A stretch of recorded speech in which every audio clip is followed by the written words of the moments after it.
of the greatest natural defense mechanisms that living creatures have. When used properly, fear warns us about danger and allows us to get away or prepare to defend ourselves. That said, we no longer live in caves. We're no longer threatened by wild animals or competing tribes quite as much. So sometimes we like to scare ourselves just for the sake of the thrill, which is why, of course, the horror movies are so popular. We like turning off the lights and shivering on the couch. We like jumping when the music gets loud all of a sudden. And following that trend, there is an entire group of adventure hidden object games that serves that very purpose. It wants to scare you. So if you are into that type of thing, if you are into a good kind of a fun scare, that's the group for you. I'm not going to talk about each game individually. I'll tell you what the games are because they all have pretty much the same things in common with the exception of the few gameplay details. The three games in this group that I'm thinking about are Brink of Consciousness, Dorian Gray Syndrome, Natural Threat, Ominous Shores, and Twisted Lands, Shadow Town. All three of them put you into this situation where you're not exactly certain what's going on. Although the Brink of Consciousness does kind of have a specific purpose to it. It is kind of a bit of a rescue mission. The games, all of these games are very disturbing in some of the imagery and some of the plot lines that you discover. The villains in question are not just villains, they're like seriously twisted people.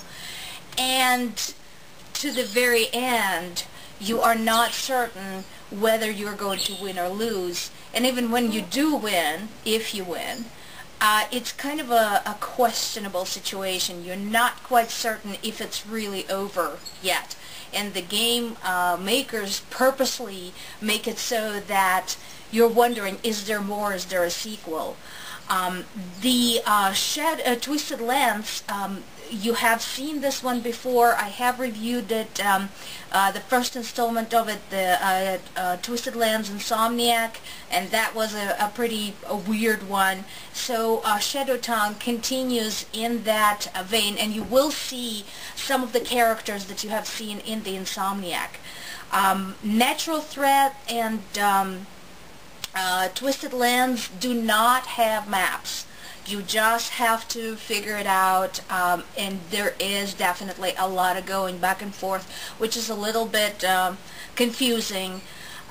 Those two are the games where I did not hesitate to use the hint function just to figure out which way I needed to go, because they are both very extensive. The locations are vast, and sometimes I just forgot that a certain location actually existed. So in that case, you know, there's no shame in using hint, because you're just reminded, oh yeah, that's right, there's that corner that I haven't visited in a while.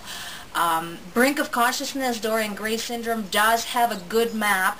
It is not interactive, meaning you cannot click on it and go instantly to a location you want to go to, but it does give you clues as to where you still have puzzles unsolved, where you still have something to do.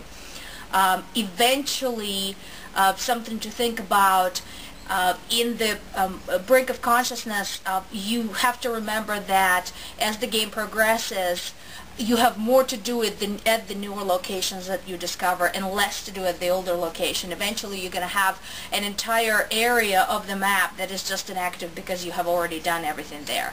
With the Nature's Threat and Twisted Lands, not so. All of the areas are relevant all of its time. You constantly go back and forth. There's hidden object scenes. There's bits and pieces to pick up that you could not get before. So in that case, like I said, there's again a lot of going back and forth. And All three of them have fantastic graphics, very fun, a lot of interesting logical puzzles, a lot of unexpected things going on. My favorite one is in the Brink of Consciousness, Dorian Gray syndrome, where you have to capture a snake and then use a live snake, without killing it, in a certain way to open a secret compartment behind a bathtub. I mean, that's out there. That's just nuts. And when you play these things, you do wonder what the creators were thinking or smoking or drinking at the time of the creation of the game. And that's what makes it fun. The music is fantastic. The actors are fantastic. There's some live action going on there, some live voiceover, so that's great. I always love that human element to an electronic world. Definitely worth playing, and worth having kind of a scary game weekend and make a good time of it.